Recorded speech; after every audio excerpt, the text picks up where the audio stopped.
Hi guys, this is going to be a tutorial on how you change the diesel filter on a 300 TDI.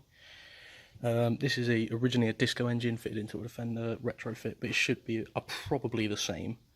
So the things you will need is obviously a new diesel filter, a thing to empty the old one, various filter removal tools, put that away, a 13mm spanner, a 1/4 inch ratchet, 13mm socket and a 10mm socket for the bleed screw. Right, so your next job to do is to undo this filter using one of your many different use tools.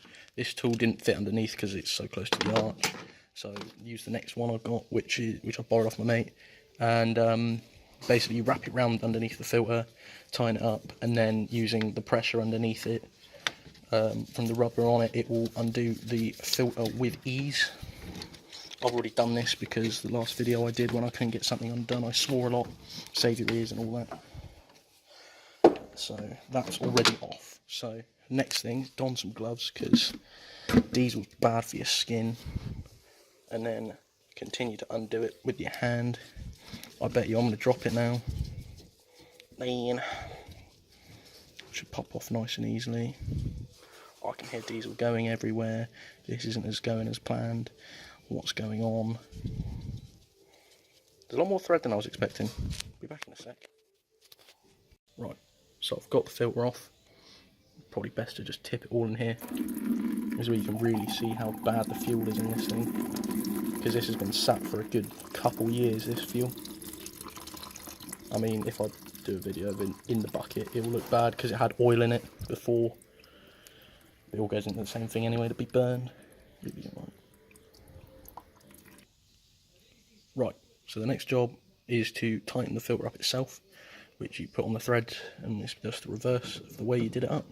Don't have to do it uberly tight, just make sure it's tight with your hands, so it definitely won't come off. So it's still turning, just sort of like when you feel like your hand can't really do much more. Right, so that's it there, and that's the job done. The next thing is, because you've taken all the diesel out of here, you've got a lot of air in your system, so you're going to have to bleed the system. I'll show you where the little bleed pump thing is, and we'll get round to that in a sec. So your next challenge is to find your little bleed lever, which if you look down here, you see that black thing covered in oil down here, which is, I'll see if I can get my hand there, that, just above my finger, there's a little pump, and that is what you've got to lever to make your diesel filter fill with diesel, obviously. So I'll get back out, and the thing you must undo to allow the bleeding itself to actually happen is this little nut here. Undo it. You don't have to do it all the way, just make sure it's undone enough.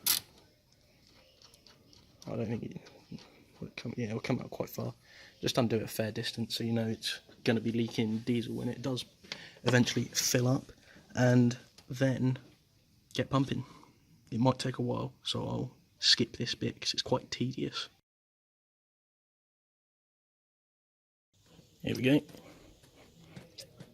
Coming out the top, that's all of it done. So then you can tighten up your little bleed screw and then check the engine runs. Right, so I'm in the Land Rover now. Let's just check it works. Main thing.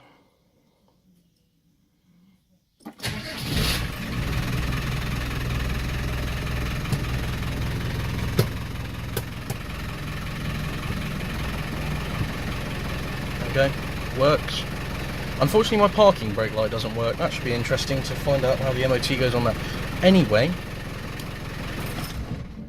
there we go. So it all works. Very happy with that. I hope you found it hope you found it useful. Hope you found it interesting. Hope you found it nice and easy to follow if you did use this. Thank you guys for watching, and I will see you when I do another video regarding possible Land Rover things or anything really. Cheers for watching, and I'll see you in the next one.